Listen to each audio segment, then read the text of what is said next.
पीयूष ये तुम अप्पा नुह ये तुम अप्पा हो पारे ये गोटे नागुणी ये नागुणी रूप में तुम घरे अच्छी जदि आंकर केबेठू बाहागर हो सारता हुए तो से पिला मरिकी विष पीकी मरी सारता सତରେ पीयूष ये तुम अप्पा रूप में गोटे नागुणी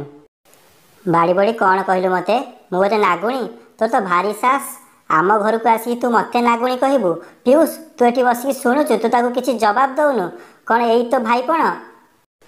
चल मु तुमको गाड़ी रे छाड़ देकी आसबि तमें चलिकी केमती जीव चल मु तुमको छाड़ी देकी आसबि दरकार नहीं तुम दया दरकार नहीं तुम संपत्ति रख तुम पाखे आ तुम भौणी की बुझे दियो जदि से तुम भौणी न होते अप्पा हो न था तो मु चप्पल रे गाल को शिखी दे था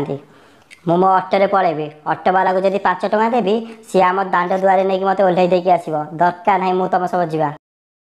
अनु अनु तू तो आसिलु हेले प्राप्ति कौन पाई तो संगे आसिलानी तार कौन देह भल नहीं कि कथा कौन कि माँ एक्चुअली सी मोरी सहित ही आसूला आ सी आसला बेले पाहाचरे ता गोड़ मोड़ी हो गला अनु से ता गोड़े स्प्रे मारी के ना नहीं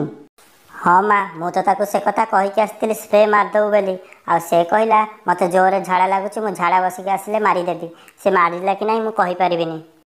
अरे माँ कथा कौन हो बोधे कहलु से जो काली राति बासी आइंस सब खाई नथिला कि से पेट खराब हो जाइए गोटे इनो खाईदे भल हो मु जाऊँगी गोटे इनो दुकान रू किणी नहीं आसबि तार देह भल हो